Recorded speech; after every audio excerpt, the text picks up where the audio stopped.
आपदामपहर्तारम् दातारं सर्वसम्पदाम् लोकाभिरामं श्रीरामं भूयो भूयो नमाम्यहम्। यो जातो मरुदंशजो क्षितितले संबोधयन् सज्जनान् ग्रन्थं यो रचयन् सुपुण्यजनकम् श्रीदासबोधाभिधम्। यः कीर्त्या पठनेन सर्वविदुषा स्वान्तापहारिः सदा सोऽयं मुक्तिकरः सदा विजयते श्रीरामदासो गुरुः। सह्याद्रिगिरिचा विभाग विलसे मंदार शृंगापरी नामे सज्जन जो नृपे वसविला श्री उर्वशीचे तिरी। साकेताधिपती कपी भगवती हे देवजाचे शिरी तेथे जागृत रामदास विलसे जोया जना उद्धरी। शुका सारिखे पूर्ण वैराग्य जाचे वसिष्ठा परी ज्ञान योगेश्वराचे कवी वाल्मिका सारिखा मान्य अहिसा नमस्कार माझा सद्गुरु रामदासा। जय जय रघुवीर समर्थ प्रभो।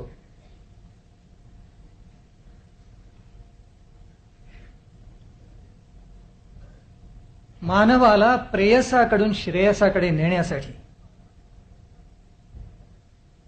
ज्या परमार्थाच्या ग्रंथांची आपल्याला आवश्यकता आहे त्या ग्रंथांमध्ये ज्याचं वर्णन ग्रंथराज असं करता येईल त्या ग्रंथराजाला सार रूपानं आपल्या शुद्ध चित्तामध्ये धारण करून आत्मोन्नतीचा मार्ग चोखाळ नवविधा भक्तीची एक एक पायरी ओलांडून जाण्यासाठी आणि अंती आत्मसाक्षात्कार करून घेण्यासाठी या पावनस्थळी या मंदिरामध्ये उपस्थित असलेले सर्व श्रीराम भक्त समर्थ भक्त भगिनी आणि बांधव, आजचा योग मोठा मंगल आहे। भगवान शंकरांचं स्मरण आजच्या पुण्य दिवशी आपण करतो आहोत। महाशिवरात्रीसारखा अत्यंत पुण्यदायी असा आजचा दिवस। ज्या हनुमंताचं पूजन समर्थांनी गायलं केलं तो हनुमंत हा शिवाचा अंश आहे असं परंपरेनं समजलं जातं, मानलं जातं। आणि स्वतः समर्थ रामदास हे हनुमंताचा अंश आहेत असा मोठा विलक्षण अनुबंध आपल्या सांस्कृतिक परंपरेचा आपल्या हृदयामध्ये आज सहजच जागला असेल। ज्या शिवशंकराचं आपण स्मरण करतो आहोत या शिवशंकरापासून आपल्याला सर्व विद्या आणि कला मिळाल्या आहेत असं परंपरेनं सांगितलेलं आहे। सगळ्या विद्या आणि सगळ्या कला यांचा उद्गाता जर कोण असेल तर तो शंभूशंकर आहे। शंभूशंकराकडून हे ज्ञान सगळं हनुमंताला आलं आणि हनुमंताकडून एका दृष्टीने हनुमंताचा अंश असल्यामुळे समर्थ रामदासानं ते प्राप्त झालं।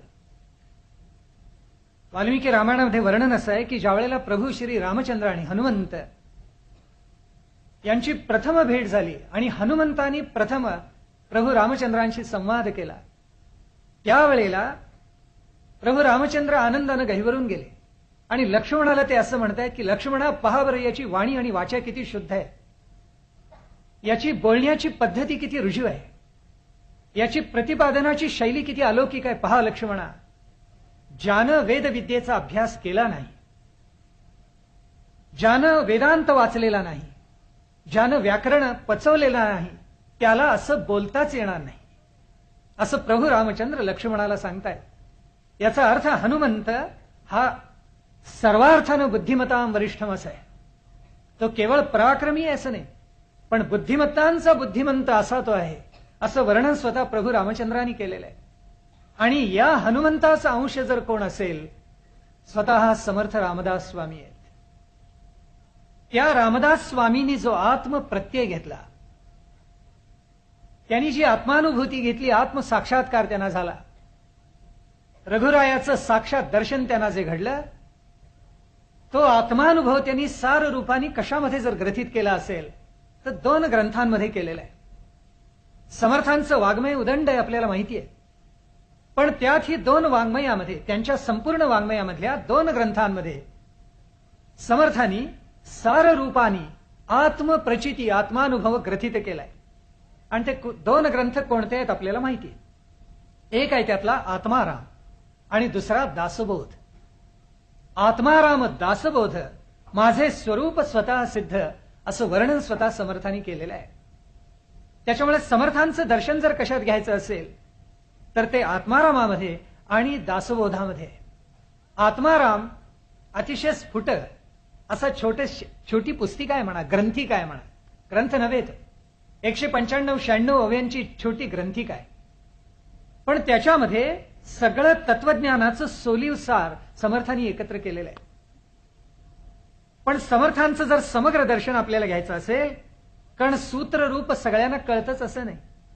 आमच्याकडे ब्रह्मसूत्र लिहिली गेली तत्वज्ञान समजण्यासाठी, पण ती अनेकांना दुर्बोध होऊन गेली. त्याचं कारण असं आहे की सूत्र जे असतं ते समजून घ्यायला मानवाची बुद्धिमत्ता आणि ज्ञान तेवढंच प्रगल्भ लागतं. ते तितकं प्रगल्भ नसेल तर सूत्र काय आहे हे आपल्याला कळत नाही. ब्रह्मसूत्राच्या पहिल्या पादामधलं दुसरं सूत्र काढलं तर अनेक प्रबंध त्याच्यावर लिहिता येतील, इतका आशय त्याच्यामध्ये सामावलेला आहे. जन्माद्यस्य यतः असं ते सूत्र आहे. या एका सूत्राचं सामर्थ्य असं आहे की अनेक प्रबंध त्यातून निर्माण व्हावेत. मग आता गंमत कशी आहे पहा. आत्माराम सूत्रबद्ध आहे, त्याच्यामुळे त्याच्यामध्ये जे तत्वज्ञान ग्रथित केलेलं आहे ते सगळ्यांना उलगडेल असं नाही. म्हणून समर्थांचा आत्मानुभव जर जाणून घ्यायचा असेल तर त्याच्यासाठी आपल्याला कुणाकडे गेलं पाहिजे? दासबोधाकडे गेलं पाहिजे. दासबोध हा अध्यात्मशास्त्रावरचा ग्रंथ आहे, परमार्थावरचा ग्रंथ आहे. आपल्याकडे 3 प्रकारचे ग्रंथ असतात. एक अधिभौतिक, दुसरा अधिदैविक, तिसरा आध्यात्मिक. 3 प्रकारचे ग्रंथ आहेत. जे अधिभौतिक ग्रंथ असतात ते जडाचा विचार करतात, जे अधिदैविक ग्रंथ असतात ते चैतन्याचा विचार करतात.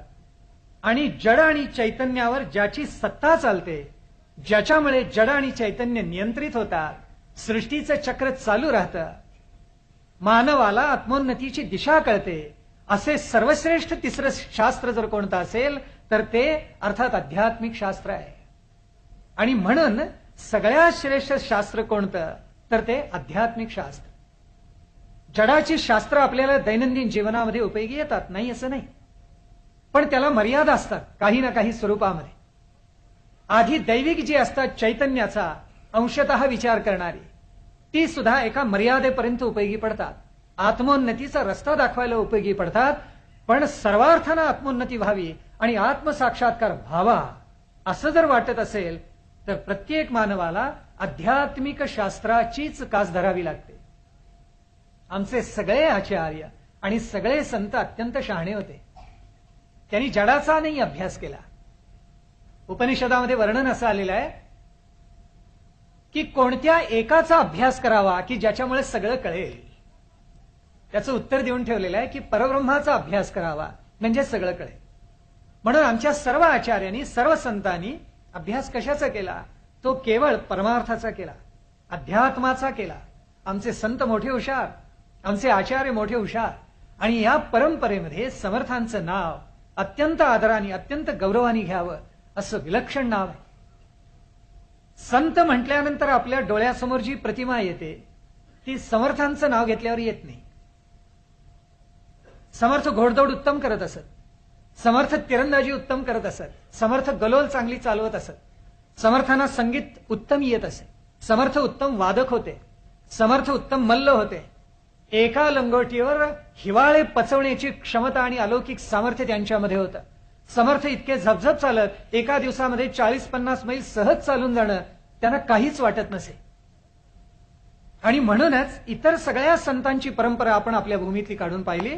आपण म्हणतो संत ज्ञानेश्वर, संत नामदेव, संत एकनाथ, संत तुकाराम, पण रामदासांचं नाव आलं की आपण म्हणतो समर्थ.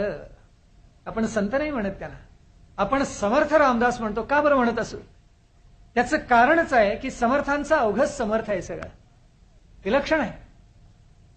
त्यांचं चरित्र, त्यांचं चारित्र्य, त्यांची कामगिरी, त्यांचं धर्मकारण, त्यांचं राजकारण, त्यांचं अर्थकारण, त्यांचं समाजकारण सगळंच समर्थ आहे. आणि म्हणून त्यांच्या नावाला विशेषण आपण कोणतं लावतं तर समर्थ असं लावतो. म्हणून समर्थांचं संत वाङ्मयामधलं, संतांच्या परंपरेमधलं स्थान एकमेवा द्वितीयम असं आहे. या सगळ्या भारतातले संत काढून बघा, प्रत्येक विशेष नामाच्या मागे संत असं आपण लावतो. एकटे समर्थ असे आहेत की ज्यांच्या नावामागे रामदास एकटे असे आहेत की ज्यांच्या नावामागे समर्थ असं बिरुद अत्यंत गौरवानं आपण लावतो. त्यामुळे समर्थांचा दासबोध हा ग्रंथही अर्थातच वेगळं सांगण्याची गरजच नाही, अत्यंत समर्थ आहे. जीवनातल्या सगळ्या समस्यांना तोंड देण्याचं सामर्थ्य कशामध्ये असेल तर ते दासबोधामध्ये. जीवनाच्या सगळ्या समस्यांची उकल करण्याचं सामर्थ्य कशामध्ये असेल तर ते दासबोधामध्ये आहे. आपल्याला येणाऱ्या अडचणी त्याचं निराकरण कसं करावं याचं मार्गदर्शन करण्याचं सामर्थ्य कोणामध्ये असेल तर ते दासबोधामध्ये आहे. मानवी जीवनाची 2 अंग आहेत, आपल्याला माहिती आहे. त्यातलं एक इहलोकाचं आहे आणि दुसरं परलोकाचं आहे. एक अर्थाचं आहे आणि दुसरं परमार्थाचं आहे. एक पिंडाचं आहे आणि दुसरं ब्रह्मांडाचं आहे. एक जीवात्म्याचं आहे आणि दुसरं परमात्म्याचं आहे. आपण सर्व संत वाङ्मयाचा अभ्यास केला तर आपल्याला असं लक्षात येईल की बहुतेक सर्व संतांनी परमार्थाचा मार्ग दाखवलाय, परलोकाचा मार्ग दाखवलाय, ब्रह्मांडाचा विचार अधिक केलेला आहे, परमात्म्याचा विचार अधिक केलेला आहे. समर्थ त्याला काहीसे अपवाद आहे. इतर संतांनी राजकारणाकडे फारसं लक्ष दिलेलं नाही, समर्थांनी ते दिलेलं आहे. इतर संतांनी अर्थकारणाकडे फारसं लक्ष दिलेलं नाही, समर्थांनी ते दिलेलं आहे. इतर संतांनी परमार्थाचा विचार केला, नीतीचं अधिष्ठान निर्माण करून, सदाचाराचं अधिष्ठान निर्माण करून समाजकारणाचाही विचार केला. पण आमचे समर्थ असे आहेत की संस्कृतीची सगळी जेवढी अष्टांग आहेत या प्रत्येक अष्टांगावर समर्थांनी प्रकाश टाकलेला आहे. धर्मकारण, राजकारण, समाजकारण, अर्थकारण, वाङ्मय, विज्ञान, कला आणि शिक्षण ही संस्कृतीची अष्टांग. या अष्टांगावर या एकाच महात्म्याने, या एकाच थोर संतांनी प्रकाश टाकलेला आहे. म्हणून समर्थांचा दासबोध हा समर्थ आहे. इहलोक आणि परलोक याचा अलौकिक समन्वय, संगम हा केवळ आपल्याला दासबोधामध्ये पाहायला मिळतो. परमार्थाची वाटचाल करावी या दृष्टीने सर्व संतांनी आपल्याला मार्गदर्शन केलेलं आहे. पण समर्थांचं मार्गदर्शन काही वेगळं आहे. समर्थ जसा परलोकाचा विचार करतात तसा इहलोकाचा विचार करतात. समर्थ जसा व्यष्टीचा विचार करतात तसा समष्टीचा करतात. जसा पिंडाचा करतात तसा ब्रह्मांडाचाही विचार करतात. आणि म्हणून अगदी साधी गोष्ट आहे की जे शास्त्र अधिभौतिक असतं ते कुणाचा विचार करतं तर व्यष्टीचा विचार करतं. जे अधिदैविक आहे ते समष्टीचा करतं आणि जे आध्यात्मिक शास्त्र आहे ते परमेष्टीचा विचार करतं. समर्थांचा दासबोध असा आहे की त्याच्यामध्ये व्यष्टी, समष्टी आणि परमेष्टी या सगळ्याची सांगड घातलेली आहे. असं मोठं सामर्थ्य आहे. म्हणून समर्थांनी दासबोध हा अलौकिक ग्रंथ निर्माण केला. व्यष्टीपासून परमेष्टीपर्यंत सगळंच दिग्दर्शन सामान्यातल्या सामान्यापासून अतिसामान्यपर्यंत विशेष पुरुषाला व्हावं असा अलौकिक ग्रंथ समर्थांनी निर्माण केला. आणि केवळ 8 दिवसामध्ये 7 सहस्रापेक्षा ज्या ग्रंथाच्या ओव्या जास्ती आहे, व्यष्टीपासून परमेष्टीपर्यंत सगळ्याला गवसणी ज्या ग्रंथांनी घातली, ज्या विचारांनी घातलेली आहे, तो ग्रंथ आपण केवळ 8 दिवसात सार रूपानं स्वीकारायचा असं म्हणतो आहोत. आता ही कामगिरी किती अवघड आहे याचा आपल्याच मनाशी विचार करा. याला आपल्याकडे एक उदाहरण नेहमी देतात. कोणतं उदाहरण आहे की टिटवीनं म्हणे सागर प्राशन करण्यासारखं आहे. नाही जमणार, पण प्रयत्न तरी करायला हरकत नाही. रूपक आहे आपल्याकडे, अतिशय सुंदर रूपक आलेलं आहे. काय झालं म्हणे की एका टिटवीनं सागर किनाऱ्यावर अंडी घातली. एक अंड सागराने आपल्यामध्ये उडून नेलं. सागर खळाळत आला किनाऱ्यावर, अंड घेऊन गेला. त्यावेळेला त्या टिटवीनं सागराला प्रार्थना केली की माझं अंड परत कर. सागर काही ऐके ना. त्यावेळेला टिटवीने असं ठरवलं की सागर रिकामा करायचा. आता सागर कसा रिकामा होणार? अगदी रिकामा करायचा म्हटला तरी दुसरीकडे निर्माण होईल ना. पण टिटवीची जिद्द अशी होती, टिटवी म्हणाली मी शरणागत होणार नाही, सागराची प्रार्थना करणार नाही. मी काय करीन, मी सगळा समुद्र माझ्या चोचीत जेवढं सामर्थ्य आहे त्या चोचीनं सागर रिकामा करेन. आणि तिने चोचीतून पाणी दुसरीकडे टाकायला प्रारंभ केला. सगळ्यांनी समजावलं वेडे असं करू नको, याचा काय उपयोग आहे. तरी टिटवीनं आपला हट्ट सोडला नाही. ती चोचीनं आपली टाकतच होती. सागराचं पाणी उचलायचं, वाळवंटात आणून टाकायचं. शेवटी म्हणे भगवंताला इतकी दया आली त्या टिटवीची, कृपा केली भगवंतानी आणि सागराकडून तिचं अंड परत दिलं. रूप काय सुंदर पैकी. अर्थ आपल्या लक्षात आला का? पहा, सागर म्हणजे आपला प्रपंच, भवसागर. सागर म्हणजे ज्या प्रपंचामध्ये आपण आत्ता गुरफटलं गेलेलो आहोत तो सागर. त्या सागरामध्ये गंमत अशी होते की आपण जन्म घेऊन आलो. उपनिषदांनी आपल्याला असं सांगितले की गर्भामध्ये जीव ज्या वेळेला असतो त्यावेळेला त्याला सगळं ज्ञान असतं. गंमत आहे पहा. आता शास्त्रज्ञ हळूहळू मान्य करायला लागले. पण जीवाचा जन्म झाला, ते बालक जन्माला आलं की त्याला मागची सगळी विस्मृती होते. याला अपवाद एकच, वामदेव ऋषी. त्यांना गर्भामध्येही समस्त ज्ञान होतं आणि जन्माला आल्यानंतर सुद्धा समस्त ज्ञान होतं, असा उल्लेख उपनिषदांनी केलेला आहे. कशी गंमत आहे पहा. मग आता ज्या वेळेला प्रपंचामध्ये जीव जन्माला येतो त्यावेळेला जन्म घेतल्याबरोबर आत्मज्ञानाची त्याला विस्मृती होते. प्रपंच भवसागर रूपी त्या सागरामध्ये त्याचं आत्मज्ञानाचं ते अंड हरवून जातं. आणि मग त्यावेळेला हा जीवात्मा ज्या वेळेला संतांच्या संगतीमध्ये येतो, सत्संगती त्याला लाभते, त्यावेळेला तो काय म्हणतो, अरे आत्मज्ञानाचं माझं हे सगळं सारच हलवून गेलं आज भवसागरामध्ये, प्रपंच सागरामध्ये, ते मला बाहेर काढलं पाहिजे. आणि म्हणून तो प्रयत्न करायला लागतो. त्याची क्षमता फार लहान असते जीवात्म्याची. पण जर परमात्म्याची कृपा लाभली तर ते त्याला आत्मज्ञानही लाभतं आणि भवसागर सुद्धा तो तरून जातो. असे मोठं सुंदर रूपक आहे. म्हणून एका जन्मामध्ये आपल्याला जर हे रहस्य उलगडलं नाही तरी निराश व्हायचं कारण नाही. अनंत जन्मांची ही तपश्चर्या आहे असं गृहीत धरून करत राहायचं. मग 8 दिवसाचं काय सांगायचं? 8 दिवसामध्ये काय काय पाहणार आपण ग्रंथामधलं? पण हा ग्रंथच असा आहे की त्यातलं सार वेचलं तरी आयुष्यभर तो आपल्याला मार्गदर्शन करत राहील. आपण फक्त सावध असलं पाहिजे. समर्थांनी सावधानतेला फार महत्व दिले, दक्षतेला फार महत्व दिलेलं आहे. असं आपण अत्यंत सावध आणि दक्ष असलं पाहिजे. समर्थांनी ग्रंथ निर्माण केले आणि ग्रंथ निर्माण केल्यानंतर ग्रंथ कशाला म्हणायचं त्याचाही खुलासा करून टाकला. जेणे परमार्थ वाढे, अंगी अनुताप चढे, भजन साधन किंवा भजन क्रिया आवडे, या नाव ग्रंथ. काय सुंदर वर्णन करतायत पहा. ज्याच्यामुळे अनुताप होईल आपल्याला की अरे आतापर्यंतचं आयुष्य वाया गेलं, केवळ पंचेंद्रियासाठी जगलो, आता आत्मोन्नतीचा प्रयत्न केला पाहिजे, असं जिथे वाटतं ना तिथे खऱ्या अर्थानं अनुतापाचा प्रारंभ असतो. समर्थ सांगतात जेणे परमार्थ वाढे, ज्याच्यामुळे अनुताप होतो, अनुताप झाल्यामुळे परमार्थ वाढतो, भजन क्रिया आवडते, ईश्वराकडे जावं अशी अत्यंत सात्विक इच्छा हृदयामध्ये आणि बुद्धीमध्ये उदित होते, त्या असं सामर्थ्य ज्याच्या ठाई आहे त्याला ग्रंथ म्हणायचं. असं सामर्थ्य ज्याच्या ठाई आहे आणि मार्गदर्शन करायला जो समर्थ आहे त्याला ग्रंथ असं म्हणायचं. समर्थ म्हणतात जेणे विषय वासना मोडे, जेणे धारिष्ट्य वाढे त्या नाव ग्रंथ, जेणे परोपकार घडे त्या नाव ग्रंथ. आपलं धैर्य वाढलं, विषय वासना कमी झाल्या, परोपकार करायची आपली बुद्धी आणखीन वर्धिष्णू झाली, ही ज्याच्यामधून होते त्याला ग्रंथ म्हणायचं. काय विलक्षण सांगितले. जेणे होये उपरती, ज्याच्यामुळे आपल्याला उपरती होते, आपले अवगुण आपल्याला टाळता येतात आणि परमार्थाची वाटचाल सुलभ होते, त्याला काय म्हणायचं? त्याला ग्रंथ म्हणायचं. आणि या दासबोधामधली एक एक ओवी जर काढून पाहिली तर त्या कसोटीवर उतरेल अशीच ती ओवी आहे. म्हणून समर्थांचा हा दासबोध ग्रंथ केवळ अलौकिक आहे. परमार्थामधले ग्रंथ असेच असतात. भावार्थ दीपिका अशीच, तुकोबांचा गाथा असाच, एकनाथी भागवत असंच आणि दासबोधी असाच. म्हणून आपल्याकडे संतांची प्रस्थानत्रयी या 4 ग्रंथांनी सांगितली. मानवाला प्रेयसाकडून श्रेयसाकडे नेणारं ते प्रस्थान.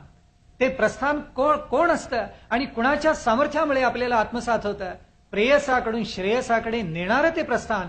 पण ते जाणं आपोआप होत नाही, त्याला माध्यम लागतं आणि ते माध्यम तत्वज्ञानाचं किंवा आत्मज्ञानाचं लागतं. हे आत्मज्ञानाचं माध्यम समर्थांनी आपल्याला प्रदान केलेलं आहे, सर्व संतांनी आपल्याला प्रदान केले. आणि म्हणून उपनिषद, ब्रह्मसूत्र, भगवद्गीता ही वैदिक प्रस्थानत्रयी, रामायण, भागवत आणि महाभारत ही पौराणिक प्रस्थानत्रयी, आणि ज्ञानेश्वरी, एकनाथी भागवत, तुकोबांचा गाथा आणि समर्थांचा दासबोध ही संतांची प्रस्थानत्रयी. जन्माला यावं आणि एवढे 10 ग्रंथ वाचावे, निदान वाचावेत तरी. आत्मसात होणं फार लांब, पण निदान वाचावेत, सार रूपाने तरी वाचावेत. पण माणसं एवढं सगळं सोडून बाकी सगळं वाचतात. साहित्य संमेलनात एवढे 10 ग्रंथ सोडून बाकी सगळ्याचा उहापोह होतो. काय कौतुक आहे, नवल आहे खरोखर. म्हणजे ज्याच्यावर चर्चा केली पाहिजे, ज्याच्यामुळे मानवाचं अंतःकरण निर्मळ व्हायला पाहिजे, ज्याच्यामुळे तो आत्मोन्नत व्हायला पाहिजे, परस्परातले हेवे दावे संपले पाहिजेत, समाज एक मुठीचा दिसला पाहिजे, ज्याच्यातून राष्ट्र निर्माण व्हायला पाहिजे, असं आम्हाला कोण शिकवतं? केवळ परमार्थाचे ग्रंथ शिकवत असतात. आणि म्हणून दासबोधाचं सामर्थ्य केवळ अलौकिक आहे. समर्थांनी सुंदर मठ निर्माण केला.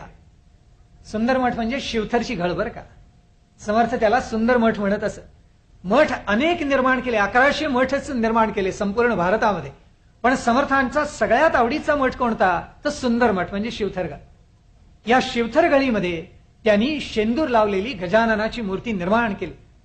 आणि इतिहासात नोंद अशी आहे की शके 1576 ते 1586 या कालखंडामध्ये समर्थांचं दासबोधाचं लेखन चाललेलं होतं.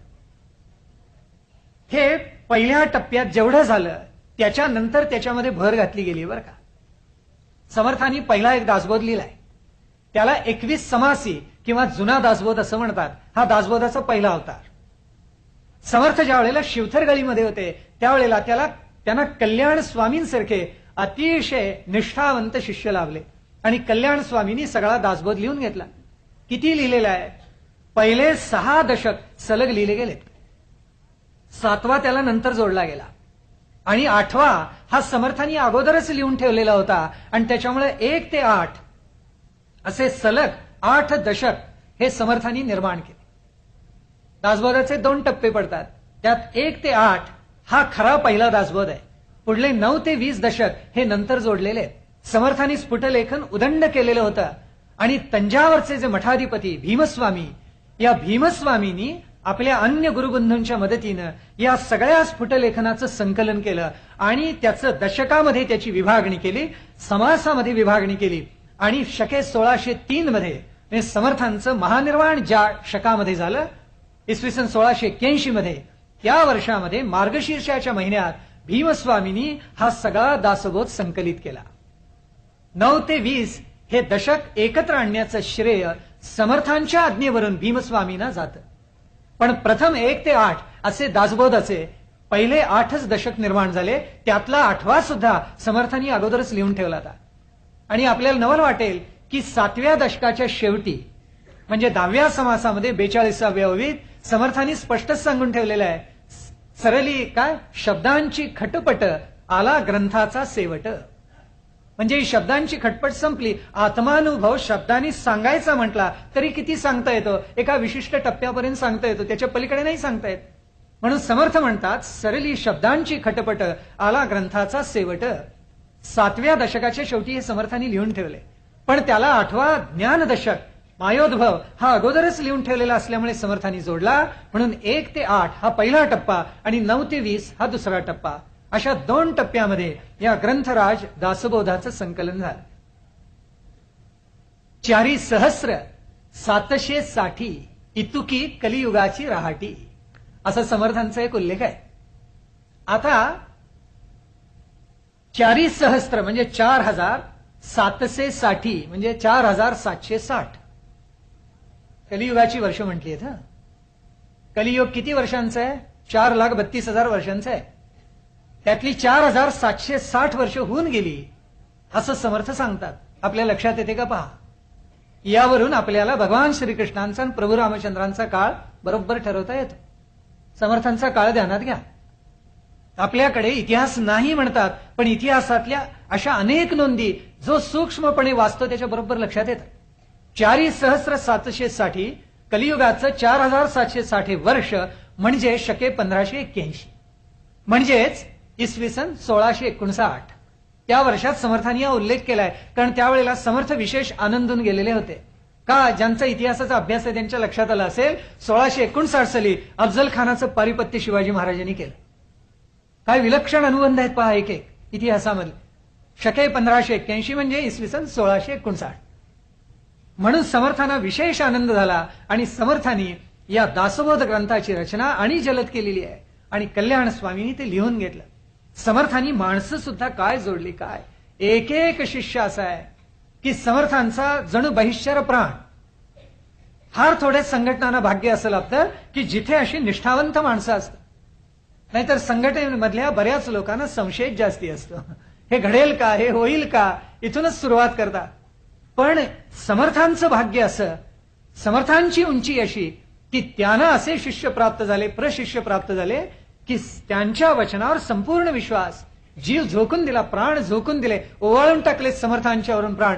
समर्थांनी शब्द टाकला तो आपल्या प्राणांनी जीवानी त्यांनी झेलला आणि समर्थांचं कौतुक पूर्ण केलं. म्हणून समर्थांना ज्यावेळेला कल्याण स्वामी लाभले, त्या कल्याण स्वामींनी भरा सगळा दासबोध लिहून घेतला. 2च उदाहरणं सापडतात लक्षात येतात, ती एक महाभारताचं उदाहरण आणि दुसरं दासबोधाचं. इतक्या जलद लिहून घेणारे 2च, एक श्री गणेश, दुसरे कल्याण स्वामी. तुलना करतोय समजू नका, पण समर्थांच्या दासबोधामध्ये सुद्धा काही कूट रचना आलेलीच आहे. तशी कल्याण स्वामींना सुद्धा विचार करून लिहावी लागली असणार. समर्थांनी असं कौतुक केलं आणि दासबोधासारखा अलौकिक ग्रंथ निर्माण केला. त्याच्या हस्तलिखित प्रती सर्व संपूर्ण मठांमध्ये आ सेतू हिमाचल निर्माण झाल्या. एक प्रत झाली, पहिल्यावरून दुसरी, दुसऱ्यावरून तिसरी, असं करता करता संपूर्ण भारतामध्ये दासबोध ग्रंथ वाचनाला प्रारंभ झाला. आणि या ग्रंथाचं वैशिष्ट्य, वेगळेपण शिष्यांच्या प्रशिष्यांच्या जसजसा अभ्यास घडत गेला तसतसं लक्षात येलं. कारण समर्थांनी स्वतः दासबोध संपवताना 20व्या दशकामध्ये शेवटी सांगितलेलं आहे. किती? 20 दशक आणि 200 समास. ते सावकाश ज्या वेळेला साधक वाचत जातो त्यावेळेला त्याचा आत्मप्रत्यय त्याला हळूहळू येत जातो, असं वर्णन समर्थांनी केलेलं आहे. परमार्थाचा कोणताही ग्रंथ एकदम पचत नाही, आपल्याला माहिती आहे. तत्वज्ञान पचायला जडच असतं. आपण जे पदार्थ साररूपाने खातो ते पचायला जडच असतात. तूप पचायला जडच असतं, बासुंदी पचायला जडच असते, कारण ती साररूपाने आलेली असते. म्हणून ती मर्यादितच सेवन करावी लागते. तूप अन्न शुद्धी पुरतच घ्यावं लागतं, आपल्याला माहिती आहे. तेवढंच, जास्ती घ्यायचं नसतं. म्हणून दैनंदिन जीवन जगत असताना, प्रपंच करत असताना हे साररूप हळूहळू उचलत जायचं आणि हळूहळू पचवत न्यायचं असतं. एका दिवसामध्ये ते पचत नाही, एका जन्मामध्ये ते आत्मसात होत नाही. पूर्वपण्यही असली म्हणजे हळूहळू घडत येतं आणि सार रूपानं, संकलित रूपानं आपल्याला ते कळत जातं, असा त्याचा भावार्थ आहे. समर्थांचा हा ग्रंथच अलौकिक आहे.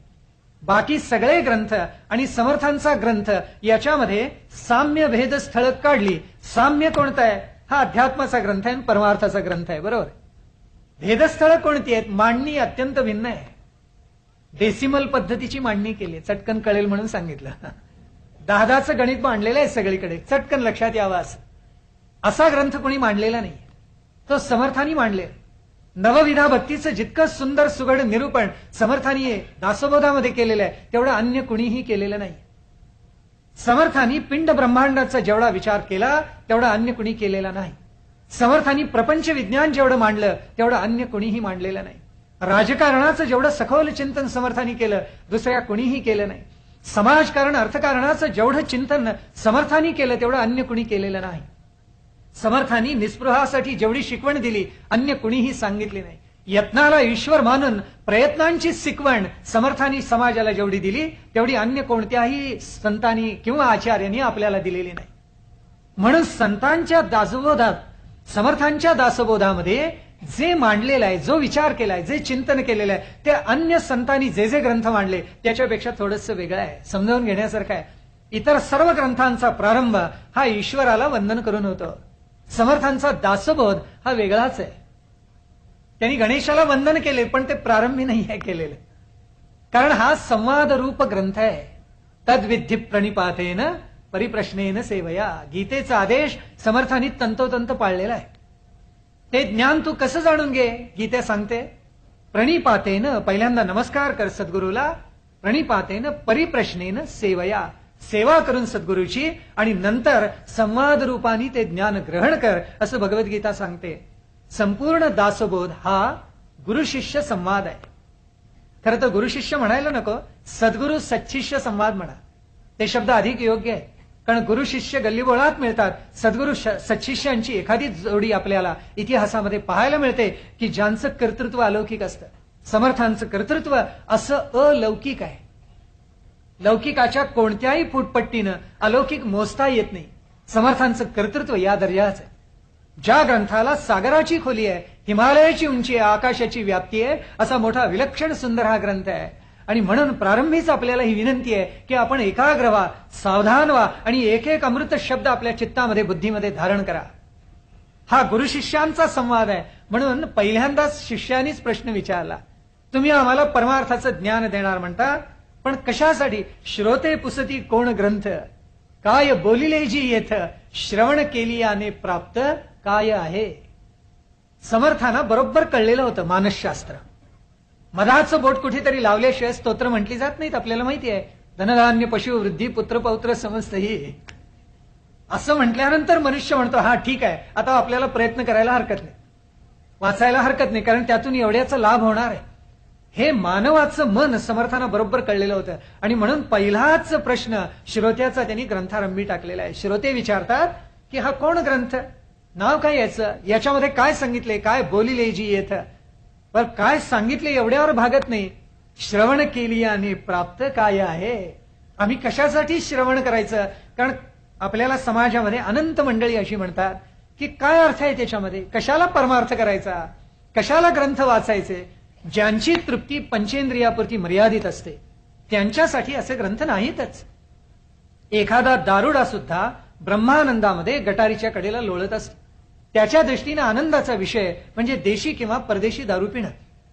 याच्या पलीकडे काही आनंद असतो हे त्याला कळतच नसतं. परमार्थाचे ग्रंथ असे असतात की ज्याला त्रिविध तापाचे चटके बसतात, ज्याला आत्मोन्नत व्हावंसं वाटतं, आणि ज्याच्या चित्तामध्ये उर्मी जागते की अरे परमेश्वरा मला दर्शन दे, ज्याचा जीव कळवळून जातो, अशा मुमुक्षूसाठी परमार्थाचे ग्रंथ असतात. आणि म्हणून जे मुमुक्षू शिष्य आहेत त्यांनी हा प्रश्न विचारलाय, श्रोते पुसती कोण ग्रंथ, काय बोलिले जी येथ, श्रवण केलियाने प्राप्त काय आहे. हे ऐकल्यानंतर काय घडेल या सगळ्याचं उत्तर देतात. ग्रंथानाम दासबोध. कुठला ग्रंथ म्हणालात ना, तर या ग्रंथाचं नाव दासबोध आहे. गुरु शिष्यांचा संवाद. बोलिला येथ विशद, येथ बोलिला विशद भक्ती मार्ग. हा गुरु शिष्यांचा संवाद असलेला दासबोध ग्रंथ. आणि इथे काय सांगितलंय तर भक्ती मार्ग विशद केलेला आहे. अनेक जणांनी वाचल्यानंतर ब्रह्मानंद होतो. ज्यांना गवणी भक्तीच म्हणजे सगळं काही वाटतं त्यांना असा आनंद होतो, म्हणजे भक्ती ही बहुधा ज्ञानापेक्षा श्रेष्ठ आहे असं त्यांना वाटायला लागतं. आणि ते म्हणतात वा वा आता ग्रंथ वाचायला प्रवृत्त व्हावं. म्हणूनच समर्थांनी हे कौतुक केलेलं असावं. इथे सांगितलेली भक्ती ज्ञानोत्तर भक्ती आहे, साधी भक्ती नाही. हे ध्यानामध्ये घ्या. देवाचं पूजन केलं आणि लक्ष बाहेरच्या दारावर असलं अशी भक्ती समर्थांना सांगायची नाहीये. हातामध्ये जपाची माळ आहे आणि लक्ष सून काय करते तिकडे आहे, अशी भक्ती नाहीये. ही भक्ती ज्ञानोत्तर भक्ती आहे. ज्या भक्तीचा गौरव आपण आपल्या हृदयामध्ये जागवावा, आत्मोन्नत होताना ज्ञानाचा स्पर्श त्या भक्तीला व्हावा, आणि जिथे परमेश्वराचं साक्षात आपल्याला दर्शन घडावं असा हा भक्ती मार्ग आहे. म्हणून भक्ती मार्ग विशेष तेणे पाविजे जगदीश असा अन्यत्रही समर्थ रामदासांनी म्हणून ठेवलेला आहे. नवविधा भक्ती आणि ज्ञान बोलिले वैराग्याचे लक्षण. वैराग्याचं लक्षण सांगितलं, नवविधा भक्ती सांगितली. जोपर्यंत मनुष्य वीतरागी होत नाही तोपर्यंत आत्मोन्नत होत नाही. मग प्रश्न असा निर्माण होईल, एवढी सृष्टी निर्माण केली, त्यात अनंत विषय ईश्वराने निर्माण केले, त्याचा उपभोग घ्यायचा की नाही? घ्यायचा. पण विषयाकडून शेवटी वैराग्याकडेच जायचं असतं. यालाच अर्थाकडून परमार्थाकडे जाणं म्हणतात. काही जणांचं असं कधी जाणं होतच नाही. असं जर होत नसेल तर आपल्या आयुष्यामध्ये काहीतरी गडबड आहे असं गृहीत धरा. विषयाकडून शेवटी आपल्याला वैराग्याकडे जावंच लागतं. जो मनुष्य विरागी झाला नाही, वीतरागी झाला नाही, म्हणजे ज्याचे रागद्वेष गेले नाहीत. राग म्हणजे अनुराग बरं का. राग हे अर्थ प्रीती या अर्थाने वापरलेला आहे. रागही गेला आणि द्वेषही गेला, म्हणजे अनुराग म्हणजे त्याची आसक्तीही गेली मनामधली आणि त्याच्याबद्दलचा द्वेषही गेला. असा जो मनुष्य आहे तो खरा वीतरागी. म्हणून इथं नवविधा भक्ती तर सांगितलीच आहे, वैराग्याचं लक्षण सुद्धा सांगितले, पण प्रधान काय, बहुधा अध्यात्म निरोपण निरोपिले. अध्यात्माचं निरूपण प्राधान्याने या ग्रंथात केलेलं आहे असं समर्थ सांगतात. आणि म्हणून लक्षात घ्या की समर्थांनी जी सांगितलेली भक्ती आहे ती शेवटी आत्मनिवेदनाकडे नेणारी आहे, गवणीकडून पराकडे नेणारी आहे, ती सामान्य भक्तीची नव्हेच. म्हणून समर्थ सांगतात, भक्तीचेन योगे देव निश्चये पावती मानव, ऐसा आहे अभिप्रावये ग्रंथी. तुम्ही अशा ज्ञानोत्तर भक्तीची कास धरलीत तर तुम्ही आत्मोन्नत तर व्हालच, पण आणखीन काय काय घडेल, ईश्वराचा तुम्हाला लाभ होईल, मानवाला देव पावेल, ईश्वराचा साक्षात्कार होईल, पिंडी तेज ब्रह्मांडी उलगडेल, जन्म मृत्यूचं सुख दुःखाचं सगळं चक्र सुटून जाईल आणि मनुष्य कृतार्थ होईल, तो शुद्ध जीवात्मा शुद्ध परमात्म्यामध्ये मिसळून जाईल. आणि म्हणून जीव म्हणजे काय, जगत म्हणजे काय, जगदीश म्हणजे काय, परमार्थ म्हणजे काय, आत्मोन्नत होणं म्हणजे काय, आत्मानुभव म्हणजे काय, संशय टाकायचा कसा, या सगळ्याबद्दलचा निश्चय या ग्रंथामध्ये बोललेला आहे असं समर्थ आम्हाला आग्रहाने सांगतात. आता हे ज्या वेळेला समर्थ सांगतात त्यावेळेला समर्थ आम्हाला असं म्हणतायत की हा ग्रंथ निर्माण करण्याची प्रेरणा कोणती ती समर्थांनी सांगितली आहे. नाना ग्रंथांच्या संमती, उपनिषदे, वेदांत, श्रुती हेच आणि मुख्य आत्मप्रचिती. काय काय आहे याच्यामध्ये, वेदही आहेत, याच्यामध्ये उपनिषदही आहेत, श्रुती सगळी याच्यामध्ये आलेली आहे, पण याच्या जोडीला नाना ग्रंथांची संमती घेतलेली आहे. ग्रंथराज दासबोध आपोआप निर्माण झालेला नाही. इथे दासबोधाचं वैशिष्ट्य लक्षात येतं की बाकी बहुतेक सगळे सलग लिहिलेले ग्रंथ हे कशावरचे तरी टीका भाष्य असतात, कशावरची तरी टीका असते, कशावरचं तरी भाष्य असतं. समर्थांची कशावरची टीका नाही. समर्थांचा ग्रंथ जो प्रगट झाला तो आत्मप्रचितीतून प्रगट झालेला आहे, आत्मानुभवातून प्रगट झालेला आहे. आणि म्हणून समर्थ सांगतात, नाना ग्रंथांची जरी मी संमती घेतली असली आणि मुख्य तिथे काय आत्मप्रचिती आहे. जोपर्यंत अनुभव नाही तोपर्यंत ज्ञान नाही, जोपर्यंत ज्ञान नाही तोपर्यंत असा आचार नाही. म्हणून लहान मुलाला सगळ्या गोष्टी समजावून सांगाव्या लागतात, मग त्याला त्या हळूहळू कळत जातात आणि कळल्यानंतर त्याच्या हातून आचार घडतो. परमार्थामध्ये बहुतेक माणसं ही बालकासारखी असतात. म्हणून समर्थ असं म्हणतात की हळूहळू बालकाला जसं शिकवतं तसं शिकवत न्यायचं आणि त्याला उन्नत करायचं, हे समर्थांचं सांगणं आहे. आता नाना ग्रंथांची संमती कुठली घेतली हे समर्थांनी पहिल्या समासात सुंदर सांगितलेलं आहे. काय काय सांगितलं समर्थ सांगतात, शिवगीता, रामगीता, गुरुगीता, गर्भगीता, उत्तर गीता, अवधूत गीता, वेद आणि वेदांत, नाना प्रकारच्या गीता सांगितलेल्या आहेत. त्याच्याही पुढे सांगितले आहेत भगवद्गीता, ब्रह्मगीता, हंसगीता, पांडवगीता, गणेश गीता, यमगीता, उपनिषदे, भागवत. या दोन ओव्यांमध्ये आपण कोणत्या ग्रंथांचा अभ्यास केला की ज्यांच्या सार रूपानं आपल्या चित्तामध्ये अमृतमय आत्मानुभव जागला आणि त्या आत्मानुभवाला आपण शब्दरूप देते झालो, ते समर्थ इथे सांगतायत. आपल्याला माहिती आहे का, या सगळ्या गीता नानाविध ग्रंथामध्ये विखुरल्या गेलेल्या आहेत. एकट्या महाभारतामध्येच आपल्याला 5-6 गीता सहज सापडतात. भगवद्गीता ही महाभारतामध्ये आली, भीष्म पर्वामध्ये आपल्याला माहिती आहे 25 पासून 42व्या अध्यायापर्यंत भगवद्गीता आलेली आहे भीष्म पर्वामध्ये. आणि पुढे अनुशासन पर्व जर आपण काढून पाहिलं तर त्याच्यामध्ये विचरुणू गीता आलेली आहे, त्याच्यामध्ये पराशर गीता आलेली आहे, त्याच्यामध्ये वृत्र गीता आलेली आहे, त्याच्यामध्ये हंस गीता आलेली आहे. हंस गीता महाभारतामध्ये आलेली आहे आणि भागवतामध्ये आलेली आहे, असं कौतुक आहे. कपिल गीता ही भागवतामध्ये आलेली आहे, अवधूत गीता भागवतामध्ये आलेली आहे. नानाविध प्रकारच्या जे गीता आहेत, रामगीता ही अध्यात्म रामायणामध्ये आलेली आहे. 5व्या स्कंदामध्ये आपल्याला माहिती आहे की जिथे प्रत्यक्ष पार्वती आणि शंकर यांचा संवाद आहे तिथे रामानी लक्ष्मणाला जो उपदेश केलेला आहे तो रामगीतेमध्ये सांगितलेला आहे. अध्यात्म रामायणामध्ये व्यासानी तो ग्रथित केलेला आहे. या सर्व गीता आम्हाला काय सांगतात, ज्यांचा अभ्यास समर्थांनी केला त्या गीता आम्हाला काय सांगतात, आम्हाला प्राधान्यानं त्या परमार्थ शिकवतात. परमार्थ शिकवतात याचा अर्थ काय, परम अर्थ जीवनाचा जो आहे तो उलगडून दाखवतात. मी कोण आहे याचा उलगडा आम्हाला करून देतात. मी म्हणजे देह आहे का, मी मन आहे का, मी म्हणजे बुद्धी आहे का, मी म्हणजे अंतःकरण चतुष्टय आहे का, मी म्हणजे नवद्वार आहे का, मी जी 24 तत्व आम्हाला प्रकृती पुरुष द्वंद्वाच्या रूपानं सांख्य तत्वज्ञानाने सांगितली ती म्हणजे मी आहे का, मी कोण आहे हा जोपर्यंत मानवाचा शोध चाललेला असतो तोपर्यंत तो परमार्थाच्या मार्गाने हळूहळू उन्नत होत असतो. या उन्नतीकडे त्याला नेणारे जे ग्रंथ आहेत हे सगळे वेगवेगळ्या स्वरूपाच्या गीता आहेत.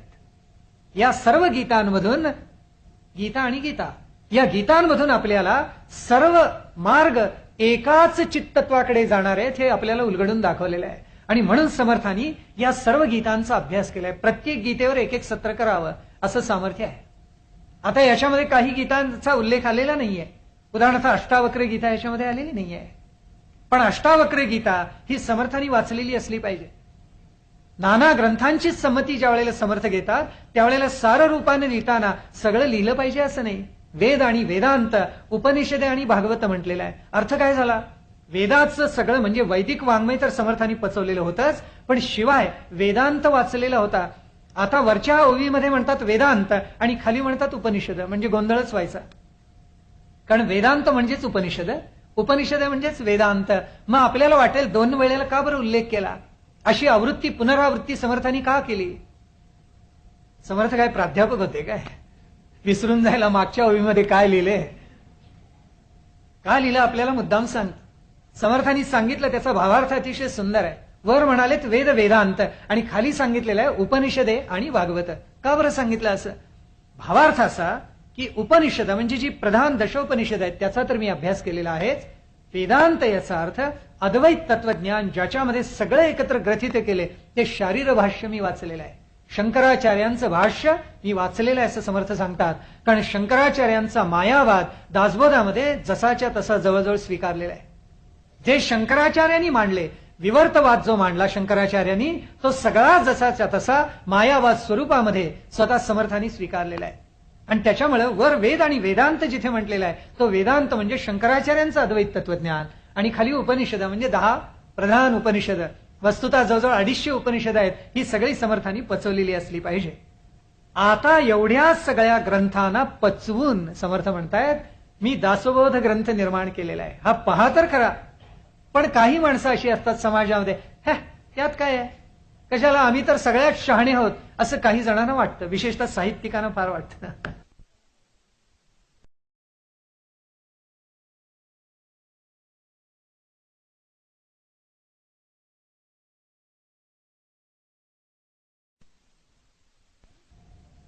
म्हणून समर्थांनी त्यांना एक टोला देऊन ठेवलाय, छान सुरेख दिलेला आहे. पूर्ण ग्रंथ पाहिल्या विण उगाच ठेवी जो दूषण तो दुरात्मा दुराभिमान मत्सरे करी. पूर्ण ग्रंथ पाहिल्याशिवाय जो त्या ग्रंथाला दूषण देतो, या ग्रंथामध्ये काय वाचायचंय असं म्हणतो, ग्रंथ नीट अवलोकन न करता तो कोण असतो? तो दुरात्मा असतो. तो जीवात्मा शुद्ध नव्हे. समर्थ म्हणतात त्याच्या मनामध्ये मत्सर असतो. म्हणजे समर्थांना त्याही कालखंडात अनुभव आलेला होता की काय कोण असतं. म्हणजे दासबोधालाही नावं ठेवणारी माणसं होती की काय कोण असतो त्या कालखंडामध्ये, की त्यात काय बघायचंय, परमार्थ सांगितलेले नाही, उगाच इहलोकाचं निरूपण लावले समर्थांनी असं म्हणणारी माणसं होती की काय कोण असतो. म्हणून पूर्ण ग्रंथ पाहिल्या विण उगाच ठेवी जो दूषण, जो नावं ठेवतो परमार्थाच्या ग्रंथाला तो कसा असतो? दुरात्मा दुराभिमान असतो. तो मत्सर असतो. त्याच्या पोटामध्ये द्वेष असतो असं समर्थ सांगतात. आणि म्हणून समर्थ म्हणतायत अरे या ग्रंथाचं सामर्थ्य अलौकिक आहे आणि म्हणून काय करा, या ग्रंथाची कास धरा आणि पुढे जा. का? कारण या ग्रंथाची फलश्रुती त्यांनी पहिल्या समासात सांगितली. असं कोणी सांगत नाही. ग्रंथ सांगून झाला की फलश्रुतीकडे येतात. पण इथे समर्थांनी कौतुक असं केलेलं आहे, अगोदरच सांगून टाकलेलं आहे. आता श्रवण केली याचे फळ क्रिया पालटे तत्काळ. मग आपली क्रिया का तत्काळ पालटत नाही? आम्ही सद्गुरूकडे जातो, आम्ही संघटनेमध्ये जातो, पण आमचे संशय कधी मोडतच नाहीत. याचं कारण असं की आम्ही 100% श्रवण करत नाही. 100% आमचं चित्त आणि मन आणि बुद्धी त्या श्रवणाशी केंद्रित झालेली नसते, एकाग्र झालेली नसते. म्हणून आपल्याला जेवढं फळ मिळायला पाहिजे तेवढं मिळत नाही.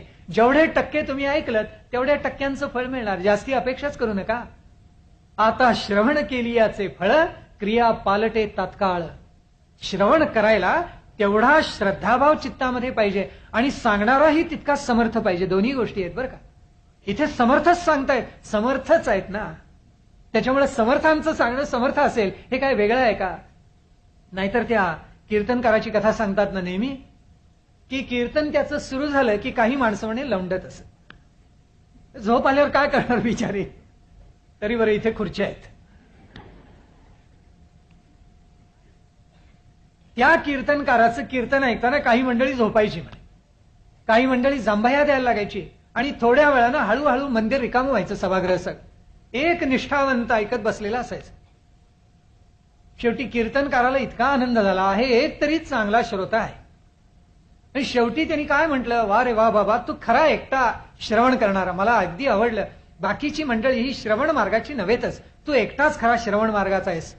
कीर्तन सुरू केलं, संपवलं तरी तू अगदी आनंदाने बसलेला असतोस. त्यामुळे तो म्हटला, बाबा तुमचं काहीतरी गैरसमज झालेला दिसतोय. कीर्तनकार म्हटले, काय गैरसमज? तो म्हटला, बाबा तुम्ही ज्या वस्त्रावर उभारून सतरंजीवर उभारून कीर्तन करता ती माझी आहे. आता तुमचं कीर्तन संपल्याशिवाय मला काही ती घरी नेता येत नाही. त्याच्यामुळे शेवटी तुमचं कीर्तन संपलं आणि आरतीला झांजा जोरात वाजायला लागल्या की मला आपोआप जाग येते. आता सतरंजी घरी घेऊन जायचा समय प्राप्त झाला. असं श्रवण मला सांगा, असा कीर्तनकार, असा प्रवचनकार असेल तर सांगणार काय आणि श्रवण तरी काय होणार. इथे प्रत्यक्ष समर्थ सांगतायत म्हणून त्यांचं सांगणं अलौकिक आहे, अलौकिक सामर्थ्य. आता श्रवण केली याचे फळ, क्रिया पालटे तात्काळ, तुटे संशयाचे मुळे एकसरा.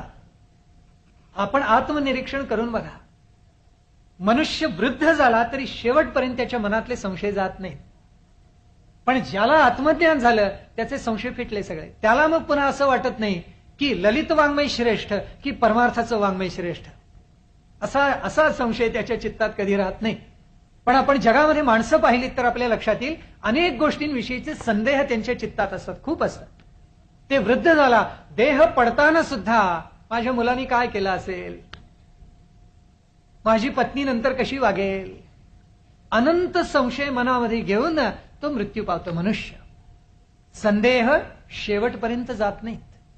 कसं आहे पहा, समर्थ तर इथे असं म्हणताय, तुठे संशयाचे मूळ एक सरा. एकदम तुमचा संशय मूलतः त्याचं खंडन होऊन जाईल आणि तुम्हाला श्रवण केल्यामुळे भगवत भक्तीचं वर्म उलगडेल. पुढे समर्थांनी एक फार छान लिहिलेलं आहे. ते म्हणतात, नासे अज्ञान दुःख भ्रांती. काय काय शब्द योजना आहे, एक एक शब्द त्यातला इतका मोलाचा आहे. कारण या तिन्हीनेच प्रत्येक मनुष्य ग्रासलेला असतो. अज्ञान, दुःख आणि भ्रांती. दुःख नाही असा मनुष्य नाही. मी सर्वज्ञ आहे असं जर कोण म्हणत असेल तर तो खराच अज्ञ असतो. आपल्याला माहिती आहे सर्वज्ञ कोणी होणार नाही, शक्य नाही. ज्याला आत्मज्ञान झालं तोच सर्वज्ञ. पण आता काय गल्ली बोळात गुरु झालेले आहेत, कोणीही म्हणतात आम्ही सर्वज्ञ आहोत. ही जन्मजन्मांतरीची तपश्चर्या. त्याच्यामुळे अज्ञान आहे, दुःख आहे. आणि अज्ञान कशातून निर्माण होतं, ते भ्रांतीतून निर्माण होतं. जे सत्य नाही त्याला सत्य मानणं आणि जे असत्य आहे त्याच्यावर सत्याचा आरोप करणं आणि असत्याला सत्य मानणं म्हणजे भ्रांती. तेव्हा ही भ्रांती उराशी कवटाळून मनुष्य एकेका दिवसांनी अज्ञानीच होत जात असतो. तो होऊ नये म्हणून समर्थ सांगतात, नासे अज्ञान दुःख भ्रांती, शीघ्रची येते ज्ञानप्राप्ती. इथे ज्ञान तुम्हाला प्राप्त व्हायलाच पाहिजे असं सामर्थ्य या ग्रंथामध्ये आहे. अज्ञान टाकायचं असेल तर परमार्थाच्या ग्रंथाचीच कास धरली पाहिजे. दुःख आपल्या प्रारब्धाने आपल्याला प्राप्त होतात, आपल्या क्रियमाण कर्मांनी प्राप्त होतात आणि ती भोगल्याशिवाय सुटका नसते. पण हे दुःख सोसायचं सामर्थ्य आम्हाला कोण जर देत असेल तर परमार्थाचे ग्रंथ देत असतात. म्हणून समर्थ सांगतात की अरे काय करा तुम्ही, हा ग्रंथ वाचा, या ग्रंथाचं श्रवण करा. आणि पुढे मग समर्थांनी पुष्कळ सांगितले, जे अवगुणी आहेत ते सद्गुणी होतात, जे मतिमंद आहेत ते अतिशय बुद्धिमान होऊन जातात. नाना प्रकारची फळं त्यांनी, आळशी जे आहेत ते साक्षेपी होतात, समर्थांनी सांगितलेलं आहे. पापी आहेत ते प्रस्तावती म्हटलेलं आहे. खरंच आहे, माणूस 3 टप्प्यातून जातो प्रपंचामध्ये. प्रस्तावतो म्हणजे काय पावतो तर पश्चाताप पावतो. समर्थांचा शब्द आहे प्रस्तावतो. कुटुंब कावाडी झाला की म्हणे प्रस्तावतो. कावतो म्हणजे खेकसायला लागतो आणि मग शेवटी शरण जातो. कुणाला? देवाला तरी शरण जातो किंवा सद्गुरूला तरी शरण जातो. इथे श्रवण केल्यामुळे काय काय होणार आहे याची मोठी यादीच. बद्ध ते सुद्धा मुमुक्ष होतात, मूर्ख ते अतिदक्ष होतात. समर्थ सांगतायत अभक्त असतील ते सुद्धा मोक्ष पाहून पुढे जातात, असं समर्थांचं सांगणं किती विलक्षण आहे. या एका ग्रंथामध्ये जर इतकी ताकद असेल, आम्ही याची का बरं कास धरत नाही. आम्ही यातल्या 5-10 ओव्या दररोज का बरं वाचत नाही? याचं कारण अनेकांना विचारून पहा, त्यांचं सांगणं एकच असतं, आम्हाला वेळ मिळत नाही. काय दादांत खोटं बोलतात ही माणसं. दैनंदिन क्रमामध्ये सगळ्या गोष्टी करायला यांना वेळ असतो, पण 5 मिनिटं दासबोधाला द्यायला यांना वेळ नसतं. हे कोणत्या बुद्धीला पटेल? समर्थ सांगतात, नाना किंत संदेहाचे, नाना उद्वेग संसाराचे नासती, निघून जातात. संदेह जातात, आपल्या प्रपंचाच्या अडचणी जातात. त्या रघुरायाचं साक्षात दर्शन आपल्याला घडतं. असा अलौकिक जर ग्रंथ असेल, अरे का तुम्ही त्याची कास धरत नाही? समाजामध्ये आपल्याला असंच पाहायला मिळतं. म्हणून समाजामध्ये प्रमादी माणसं जास्ती असतात, माज धारण केलेली त्याच्या खालोखाल असतात, आणि सात्विक फार थोडी असतात. जे करायला पाहिजे ते न करणं, याला म्हणायचं प्रमाद. अशी प्रमादी माणसं. म्हणून दासबोध वाचायला पाहिजे पण न वाचणं, आणि दूरदर्शनवरचे ज्याला कोणताही दर्जा नाही असे कार्यक्रम पाहत बसणं. दूरदर्शनी पाहावं पण निवडून पाहावं, ज्याच्यामुळे आपल्या ज्ञानात काही भर पडेल, अंतरंग समृद्ध होईल असे कार्यक्रम पाहावेत. पण माणसं असं करत नाही. तासन तास आपल्या दैनंदिन क्रमामधले तासन तास सामान्य मनुष्य दूरदर्शनला देतो आणि मग कंटाळून झोपी जातो. पण त्याला असं वाटत नाही की दासबोधाच्या 5 ओव्या वाचाव्यात, ज्ञानेश्वरीच्या 10 ओव्या वाचाव्यात. दासबोध तर असा आहे की तुम्हाला जीवन कसं जगावं याचं सूत्रबद्ध मार्गदर्शन करणारा ग्रंथ आहे.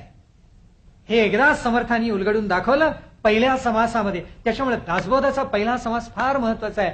आणि मग पुढे समर्थांनी एकेका देवतेला वंदन केले. हे करत असताना पुष्कळ गौरव गायलेला आहे. काय काय सांगितलं? एका ओवीमध्ये त्याचं वर्णन केले. गणेश शारदा सद्गुरु, गणेश शारदा सद्गुरु, सज्जन श्रोते कवेश्वरू, सभा परमार्थ नरदेह थोरू, वंदीन आता. पुढचे 9 समास काय आहेत? नाही, दासबोधात नाही सापडणार. काही मंडळी दासबोधात शोधतायत, नाही, दासबोधामध्ये ही ओवी नाहीये. ओवी अशी आहे की गणेश शारदा सद्गुरु, सज्जन श्रोते कवेश्वरू, सभा परमार्थ नरदेह थोरू, वंदीन आता. या सगळ्यांना वंदन आता मी क्रमशः करणार आहे असं समर्थ आम्हाला सांगतात. आणि पहिल्यांदा वंदन कशाला केले? गणेशाला केले, आणि नंतर शारदेला केलेलं आहे. आता या दोन्हीला वंदन करायचं कारण असं आहे की ज्याला आपण परब्रह्म आणि माया म्हणतो, ईश्वर आणि परमेश शक्ती असं म्हणतो, ज्याला आपण पुरुष आणि प्रकृती म्हणतो, त्याचंच दुसरं नाव गणेश आणि शारदा असं आहे. त्याचा अर्थच मुळामध्ये तो आहे. शिवशक्ती समजल्याशिवाय सृष्टीची रचना आणि पिंड ब्रह्मांडाची रचना आपल्याला उलगडत नाही. म्हणून शिवशक्ती खऱ्या अर्थानं आपल्याला जर कळायची असेल, गणेश शारदेला वंदन आपल्याला करायलाच पाहिजे. आपल्याकडे प्राचीन ग्रंथांमध्ये असं म्हटलेलं आहे, जो विषय आपल्याला कळत नाही तो कुणाच्या सामर्थ्याने आपल्याला आकळला जातो? तो गणेशाच्या कृपेनं आकळला जातो. आणि तो विषय आकळल्यानंतर आपल्याला अभिव्यक्त करण्याचं सामर्थ्य कोणामुळे प्राप्त होतं? तर ते शारदेमुळे होतं. पहा, लक्षात येते का? म्हणजे आकलन एखाद्या विषयाचं हे गणेशामुळे, आणि त्याची अभिव्यक्ती ही शारदेमुळे. म्हणून गणेशाला जसं वंदन तसं सरस्वतीला वंदन आहे. आता करूच नका म्हणतात. या लोकांना एवढं साधं कसं लक्षात येत नाही की जो विषय आकळला तो अभिव्यक्त होणं म्हणजे शारदेचं स्वरूप आहे. तुम्ही नाही म्हटलं तरी शारदा तुमच्या वाचेतून बोलणारच आहे. वैखरीतून तुम्ही जे सत्वगुण प्रगट करता, शुद्ध परमार्थ प्रगट करता, चांगला आशय प्रगट करता, सात्विक बुद्धी मनचित्त प्रगट करता, हे सगळं शारदेचं रूप आहे. आणि म्हणून समर्थ म्हणतात गणेश आणि शारदा दोघांना वंदन केले. समर्थांनी फार सुंदर वर्णन केले, किती सांगावं तितकं थोडं आहे. ऐसा गणेश मंगळमूर्ती तो मी स्तविला यथामती, वांछा धरुनी चित्ती परमार्थाची. असा तो गणपती कसा आहे? त्या गणेशाचं वर्णन आपण अनेक ग्रंथामध्ये वाचतो, जो साक्षात त्या आत्मज्ञानाची मूर्ती आहे. कारण गजानन हे रूपक आहे, आणि ज्ञानेश्वर माऊलींनी तर आपल्या ज्ञानेश्वरीमध्ये प्रारंभी तेच मांडलेलं आहे. अकार उकार मकार कसे आहेत? कारण पहिल्यांदा ते शब्दब्रह्म रूपानं प्रगट झालेलं आहे. ज्या परब्रह्माचा ठाव आपण घ्यायचा, ज्या परब्रह्माचा साक्षात्कार आपण करून घ्यायचा, ते पहिल्यांदा प्रगट कशातून झालं? तर शब्दब्रह्म रूपानं ते प्रगट झालं. ते शब्दब्रह्म म्हणजे कोण? तर साक्षात ओंकार.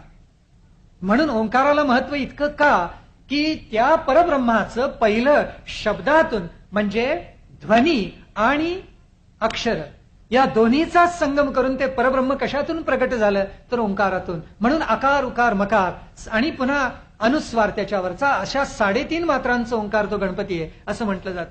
पारमार्थिक अर्थ क्षणभर बाजूला ठेवा, अगदी भावार्थ त्याचा आपण लक्षात घ्यायचा झाला तरी असं पहा की आपण जो संवाद करतो लोकांशी, आपल्या भावना विचार व्यक्त करतो, त्या विचारांचं माध्यम भाषा आहे. त्या भाषेला लिपी लागते आणि ते लिपी प्रगट करण्यासाठी नाद निर्माण व्हावा लागतो. आपण जे शब्द उच्चारतो त्याला लय असते, त्याला स्वरही असतात.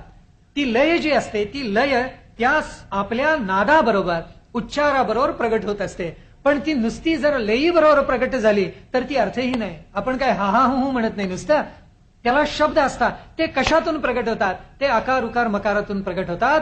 त्याचंच स्वरूप हे ओंकार स्वरूप आहे. म्हणून तो कसा आहे गजानन, जयासी ब्रह्मादिक वंदती, तेथे मानव बापुडे किती. समर्थांनी बरोबर म्हटलेलं आहे, ज्याला ब्रह्मादिक देव सुद्धा वंदन करतात तिथे सामान्य माणसाची काय कथा. अनेक जण त्यांच्या चरणावर गजाननाच्या शरणच जातात.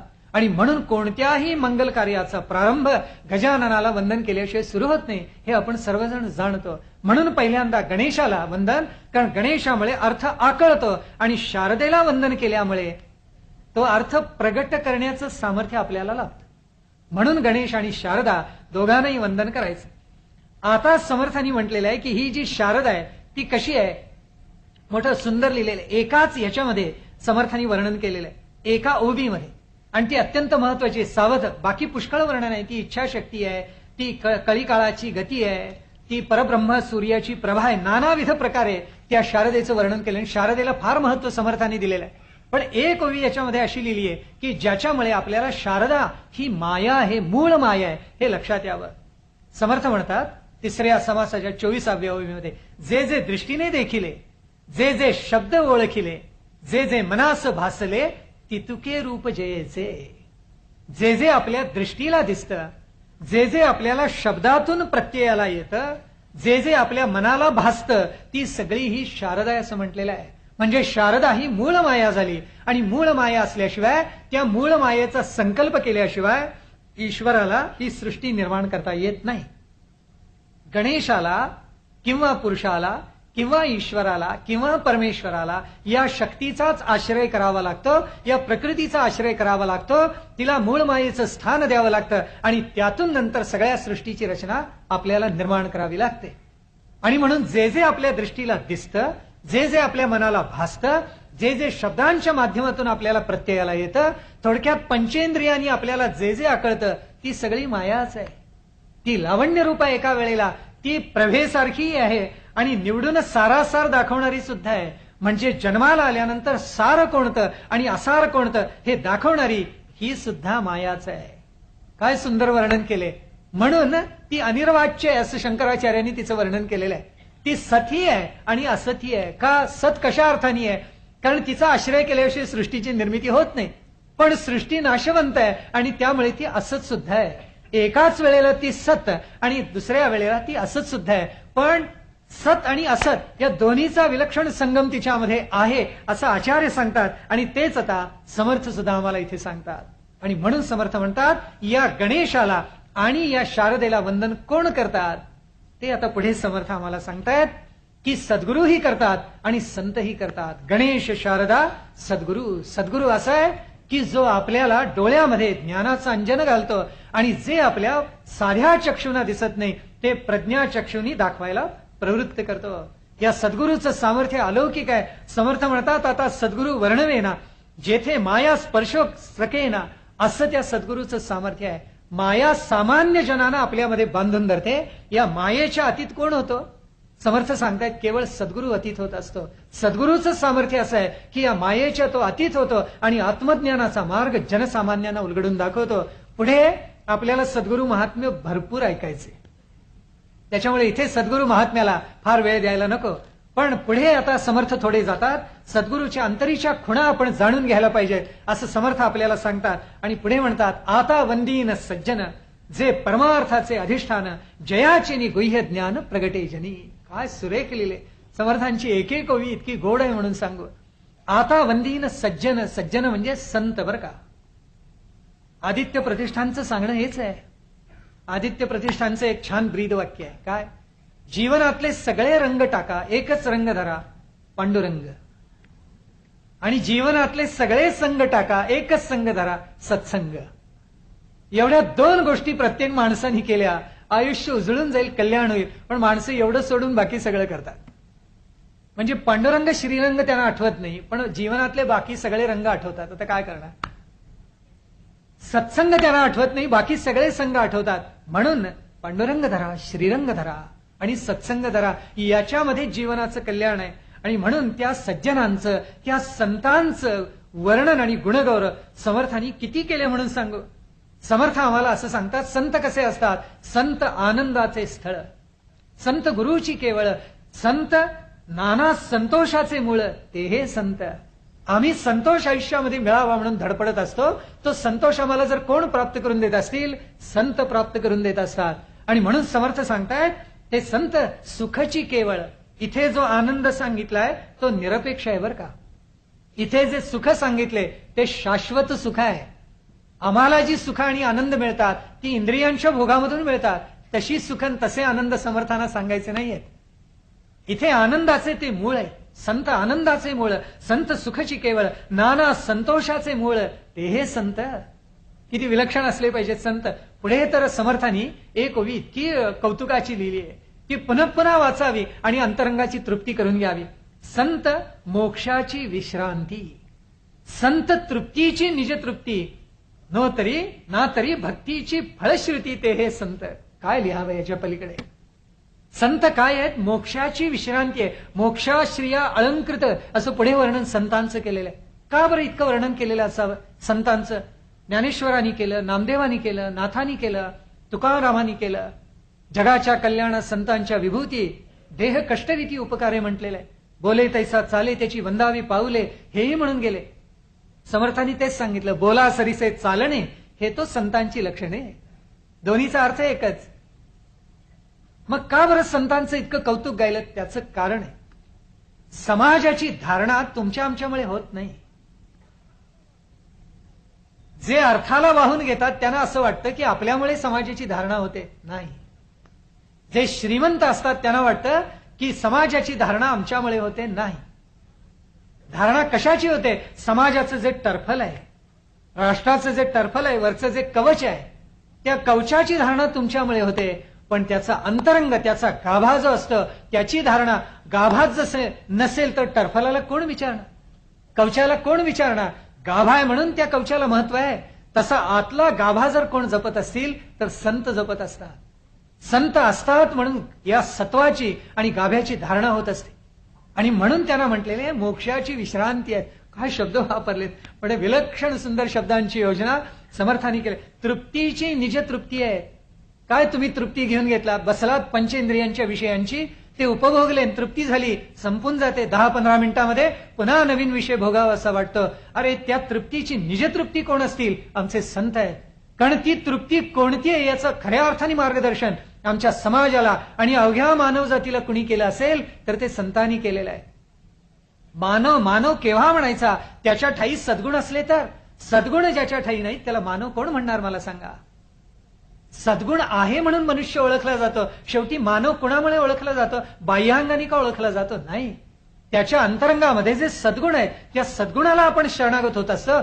अरे केवढा उदार आहे, केवढा प्रेमी आहे, केवढा दक्ष आहे, केवढा सद्गुणी आहे, आणि म्हणून आपण त्याला वंदन करत असतो. संतांनी असे अनंत सद्गुण धारण केलेले असतात आणि म्हणून सद्गुणांनी ते अलंकृत झालेले असतात. आणि जे सद्गुण धारण करतात त्यांना मोक्ष हा मिळतच असतो. आणि म्हणून समर्थांनी त्यांचं वर्णन मोक्षश्रिय अलंकृत असं केलेलं आहे.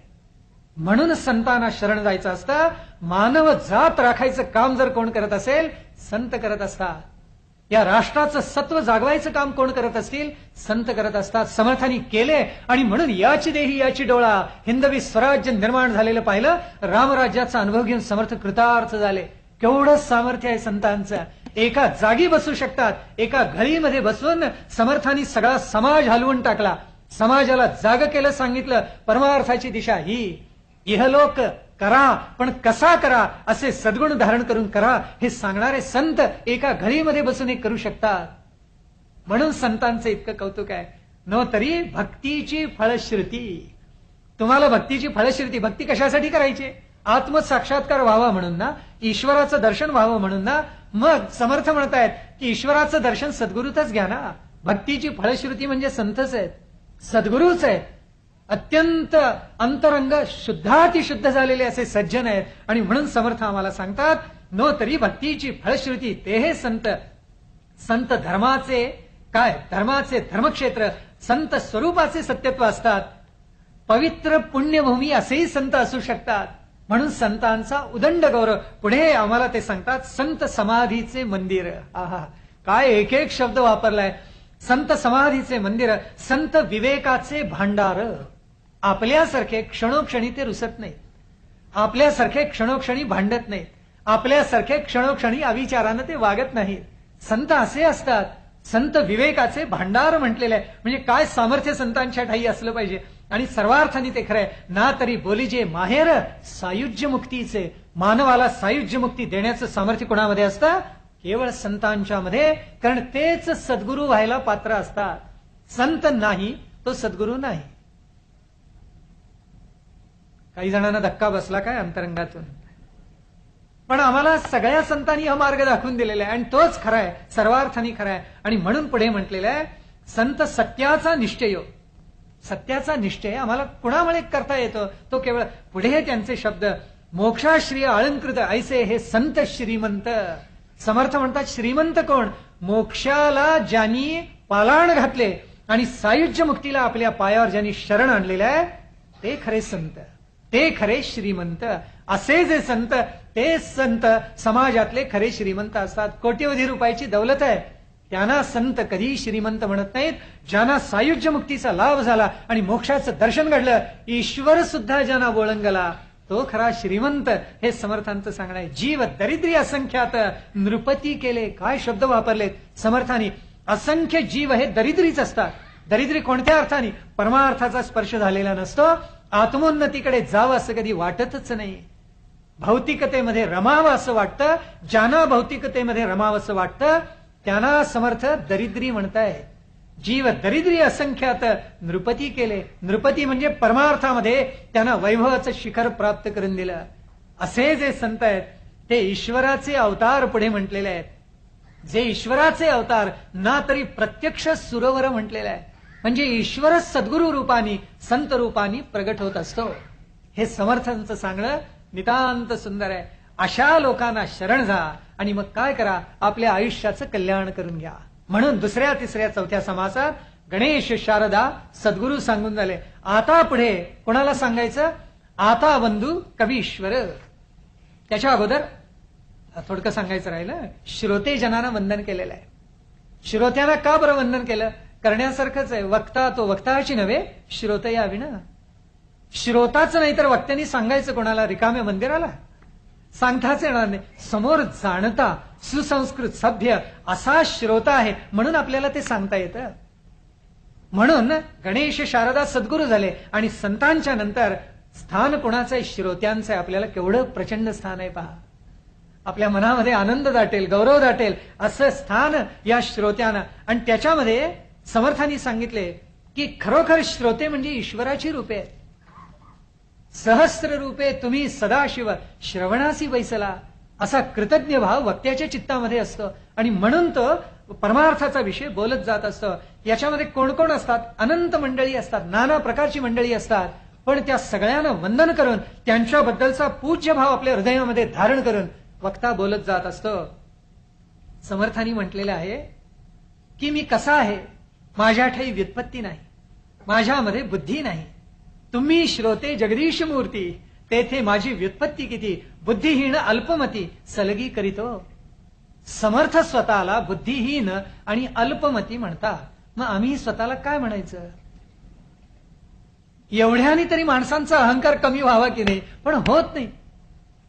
शिक्षकाला वाटतं मला किती येतं, डॉक्टरला वाटतं मला किती येतं, प्राध्यापकाला वाटतं मला किती येतं, खासदाराला वाटतं म्हणजे मीच हा देश चालवतो. काय गैरसमजत आहे? अरे बाबा, असं कसं वाटतं त्याला? याचंच नवल वाटतं. खरं तर तुम्ही जनतेचे प्रतिनिधी, उपभोग शून्य स्वामी होऊन जनतेच्या कल्याणासाठी देश झिजवला पाहिजे, पण ते करत नाही. माझंच जातात पैशाने, संपत्तीनं, सत्तेनं. समर्थ म्हणताय मी बुद्धिहीन अल्पमती सलगी करतो. श्रोते हो, तुमच्याशी सलगी करतो, पण मी बुद्धिहीन आहे, अल्पमती आहे. राजहंसाचे चालणे भूतली झाली या शहाणे, ज्ञानेश्वर महाराज म्हणून गेले. म्हणून काय बाकीच्यांनी चालूच नाहीये काय? चालावं, त्यांना जशी शक्ती आहे, सामर्थ्य आहे, त्याच्यानुसार चालावं. पण चालणं कुणाचं असावं, कशासारखं असावं? तर राजहंसाचं. हे उत्तर म्हणजे काळ्या दगडावरची रेग राहणारच. मी बुद्धिहीन अल्पमती आहे. शंकराचार्य अलकनंदेच्या काठानं चाललेले होते आणि शिष्यांनी कौतुक सुरू केलं. आचार्य, आपण ज्ञानाचे सूर्य, असंख्य वेळेला ऐकलं. आणि शेवटी शंकराचार्य हसले. हातातला दंड त्या अलकनंदेच्या पाण्यामध्ये पात्रात बुडवला, बाहेर काढलं. शिष्यानं दाखवलं, म्हटले किती पाणी आलं याला? एक थेंब होता खाली आलेला, एक थेंब. मग ते म्हणाले, अलकनंदारूपी ज्ञान नदी पुढे वाहतीये पहा. आणि माझ्या वाट्याला किती ज्ञान आले म्हणता? एवढा हा एक थेंब. शंकराचार्यांसारखी, समर्थांच्या सारखी, ज्ञानोबांसारखी जी आत्मज्ञानाने परिपूर्ण महात्मे मंडळी आहेत, ती स्वतःकडे कमीपणा घेतात आणि म्हणतात मी अल्पमती बुद्धिहीन आहे. आम्हाला काय म्हणावं? हे ग्रंथ का वाचायचे? तर आपले पाय जमिनीला लागतात. आलेला अहंकार हळूहळू विरघळायला लागतो. बरोबर म्हटले भर्तृहरीनं, थोडं ज्ञान झालं त्यावेळेला माजलेल्या हत्तीसारखं आम्ही समाजामध्ये वावरायला लागलो.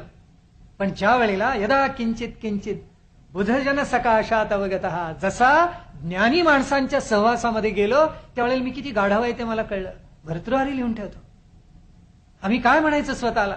आणि म्हणून ज्या वेळेला हे म्हणतात, पुढे त्यांनी उल्लेख दिलेला आहे, अतिशय सुंदर उल्लेख केलेला आहे.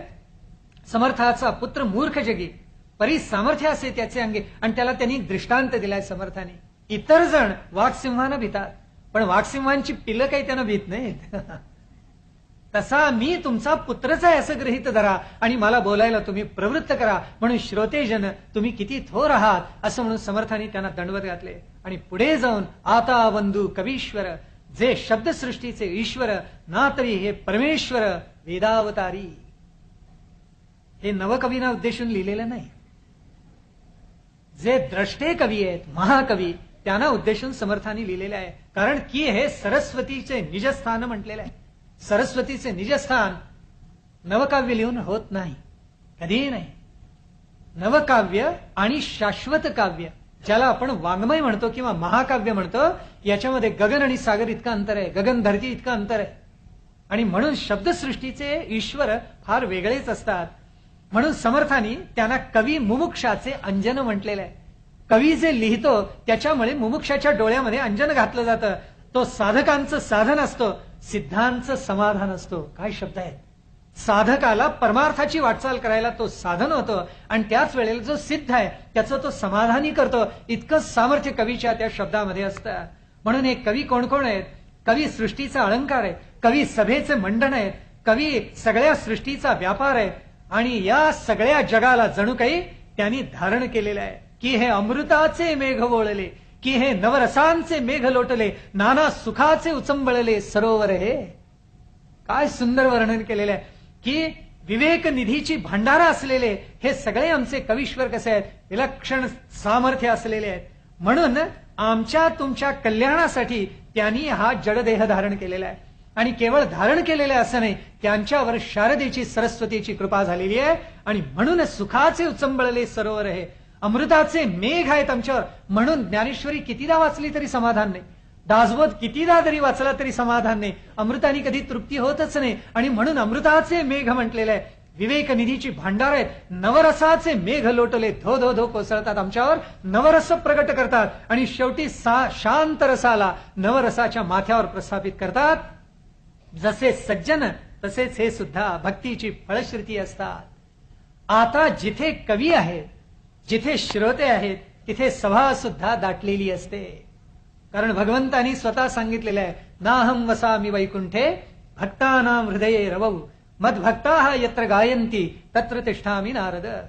अशा सभेमध्ये कर्मशीळ, आचारशीळ, दानशीळ, धर्मशीळ, सुचिस्मंत, पुण्यशीळ, अंतरशुद्ध कृपाळू, योगी, वीतरागी, उदास, नेमक, निग्रह, तापस, विरक्त, निस्पृह, बहुवस, अरण्यवासी, दंडधारी, जटाधारी, नानाविषी, मुद्राधारी, बाळ ब्रह्मचारी, योगेश्वर, पुरस्करण करणारे, तपस्वी, तीर्थवासी, मनस्वी, महायोगी, जनस्वी, सिद्ध, साधू, साधक, मंत्रक, शोधक, एकनिष्ठ, उपासक.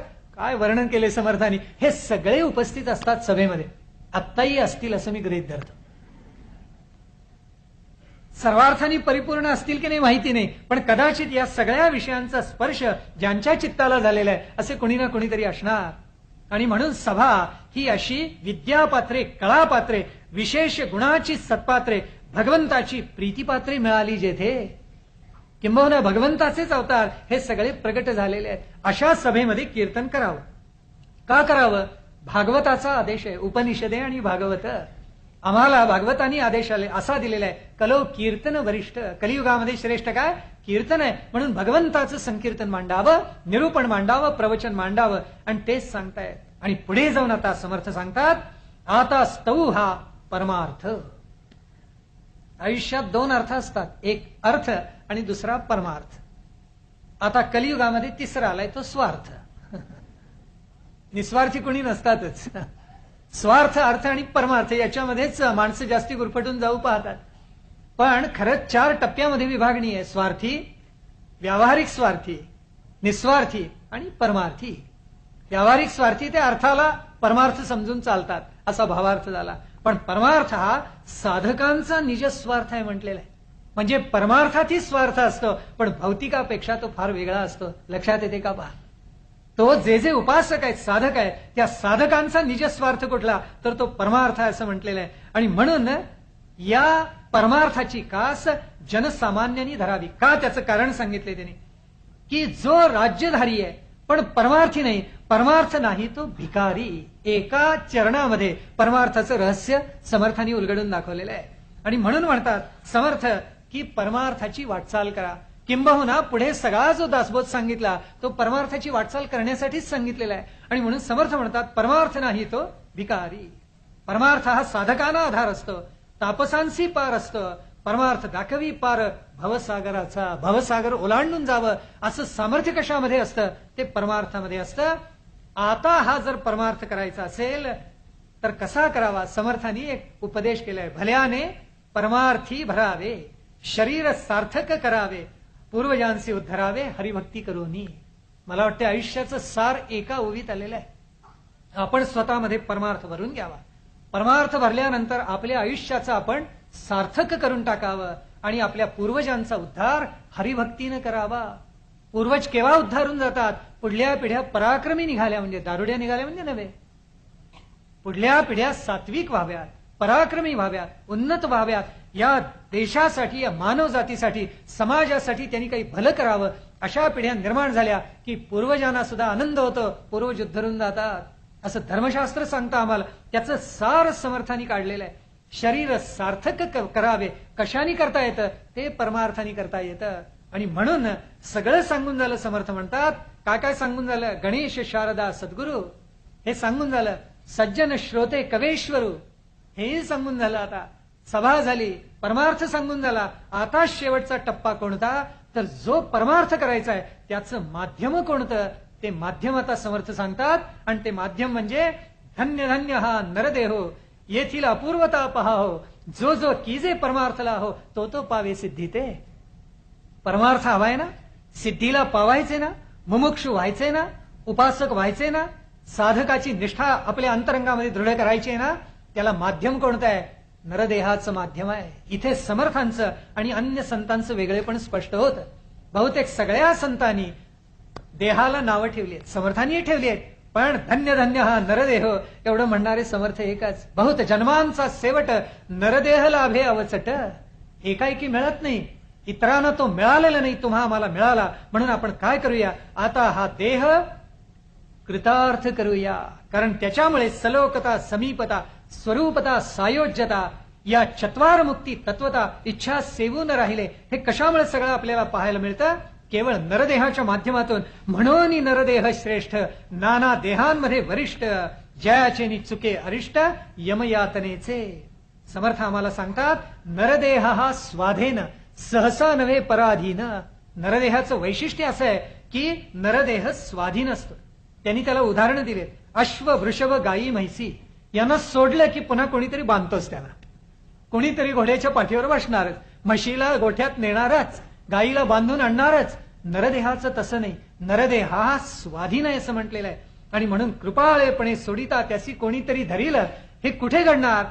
पशुपक्ष्यांच्या बाबतीत हे घडणार, नरदेहाच्या बाबतीत हे घडणार नाही. म्हणून समर्थ आम्हाला सांगतात, असा हा नरदेह तुम्हाला लाभला, याचं काहीतरी कल्याण करा. पण कल्याण करताना नरदेह म्हणजे मी असं कधी समजू नका, त्याच्यातला शुद्ध जीवात्मा खरा हे आपल्या ध्यानामध्ये घ्या. आणि म्हणून समर्थ आम्हाला सांगतात, अनेकांना वाटतं मुंगी म्हणे माझे घर, माशी म्हणे माझे घर, पिंगुरटी म्हणे माझे घर, पिसोळे म्हणे आमुचे घर, सगळेच म्हणतात आमचं घर आहे. पशु म्हणती आमचे घर, दासी म्हणती आमचे घर, परींची म्हणती आमचे घर, निश्चयसी. अहो समर्थानी छान लिहिले, पाहुणे म्हणती आमचे घर. किती सूक्ष्म निरीक्षण आहे समर्थांचं बघा. येतो 4 दिवसासाठी, पण त्याला वाटतं आपलंच घर आहे. असं नसतं. खरं तर ते मालकाचंही नसतं आणि पाहुण्याचं तर अजिबातच नसतं. कारण देह केव्हा तरी पडणार आहे. म्हणून ज्या माध्यमाचा तुम्ही उपयोग करता तो शहाणपणाने करा. परमार्थाला तो का लावायचा, त्याच्यात विवेक आहे, त्याच्यामध्ये शहाणपण आहे, त्याच्यामध्ये आत्मोन्नती आहे. ही उन्नती कशामुळे, देह परमार्थी लाविले तरीच त्याचे सार्थक झाले, नाही तरी व्यर्थची गेले. नाना आघाते मृत्यूपंथे, जो जन्माला आला तो मृत्यू पावला. का समर्थांची एवढी आपण आठवण ठेवतो, त्या नरदेहाचं त्यांनी कोट कल्याण केलं, अशी आत्मोन्नती केली की स्तिमित होऊन थक्क होऊन पाहत राहावं त्यांच्या अद्भुत व्यक्तिमत्वाकडे आणि वारंवार त्यांना दंडवत घालावं. आणि म्हणून देह परमार्थी लावले तरीच याचे सार्थक झाले. ते सार्थक करा असं समर्थ वारंवार सांगतात. पण बरीच मंडळी हे करत नाहीत. का करत नाहीत? असो जे प्रापंचिक मूर्ख ते काय जाणती परमसुख. प्रपंचात गुरफटतात आणि परमार्थाच्या ऐवजी अर्थालाच केवळ कवटाळून बसतात. अर्थ मिळवावा पण परमार्थ वैभव वाढवावं म्हणून अर्थ मिळवावा. माणसं अर्थ मिळवतात आणि व्यक्तीपुरती मर्यादित राहतात. समर्थांना मान्य नाही. येथून वाढला धर्म, रमाधर्म समागमे म्हणणारा हा एकमेव महान संत आहे. धर्म वाढायला सुद्धा पैसा लागतो हे केवळ समर्थांनी सांगितलेलं आहे. येथून वाढला धर्म, रमाधर्म समागमे. आणि म्हणून अर्थाला केवळ कवटाळू नका. अर्थाची मिठी हळूहळू सोडून परमार्थाकडे जा. पण जनसामान्य असं करत नाहीत. का करत नाहीत? असो जे प्रापंचिक मूर्ख ते काय जाणती परमार्थ सुख. त्या मूर्खाचे लक्षण काही ऐक पुढे बोलिले असे. आणि म्हणून समर्थांनी दुसऱ्या दशकाचं नावच मूर्ख लक्षण दिले. उद्या अभ्यास आपण करायला प्रारंभ केला की हळूहळू आपल्याला पटेल की त्यातली बरीचशी आपल्याला लागू होतात. एकदा वाचलं की असं वाटतं काही लागू होत आहेत. दुसऱ्यांदा वाचलं की कळतं आणखीन काही आपल्याला येऊन चिकटतायत बरं का. असं करता करता 152-53 जेवढी त्यांनी सांगितली लक्षणं त्याला हळूहळू आपण सत्पात्र होत जातो. म्हणून परमार्थाचा अभ्यास करावा, मूर्खत्वाची लक्षणं टाकावी आणि घालून अकलेचा पवाड ब्रह्मांडाहुनी व्हावे जाड. समर्थांनी म्हटले तसं आत्मोन्नत व्हायला शिकावं. ते शिकण्यासाठी सद्गुरूला शरण जावं आणि सद्गुरूंनी निर्माण केलेले असे अलौकिक ग्रंथ वाचावेत. म्हणून दासबोधाच्या अभ्यासाला आज आपण प्रारंभ केला. आज त्या महात्म्याला, त्या युगात्म्याला, युगपुरुषाला, समर्थ रामदासांना मनोभावे वंदन करूया. दासबोधाचा जेवढा प्रस्ताव आपण ऐकला तेवढे आपल्या चित्तामध्ये धारण करूया. उद्या 2 तरी दशक संपवायला लागतील, नाहीतर 8 दिवसात कसं जमायचं. म्हणून उद्या 2 दशक आपल्याला सांगायचे. वाचून आलात तर मला आनंद वाटेल. ग्रहपाठ थोडा करावा म्हणजे परीक्षेला बसायला सोपं जातं, आपल्याला माहितीये. म्हणून आपण 2रा आणि 3रा दशक वाचा. आज आपण समर्थांना पुनश्च एकदा वंदन करूया. या दासबोधाचा प्रस्ताव आपल्या हृदयामध्ये धारण करूया. ईश्वराने नरदेह दिला, आपण कृतार्थता मानूया आणि याच्यानंतर आरती करूया समर्थांची, दासबोधाची, नंतरच विरमूया. जय जय रघुवीर समर्थ. सुख सहिता दुःख रहिता निर्मळ एकांता कलिमल दहना गहना स्वामी समर्था नकळे ब्रह्मादिका अंत अनंता तो तू आम्हा सुलभ जय कृपावंता. जय देव जय करुणाकरा आरती ओवाळू सद्गुरु माहेरा. जय देव माये विण माहेर विश्रांती ठाव शब्दी अर्थ लाभ बोलणी वाव. सद्गुरु प्रसादे सुलभ उपाव रामी रामदासा फळला सद्भाव. जय देव जय करुणाकरा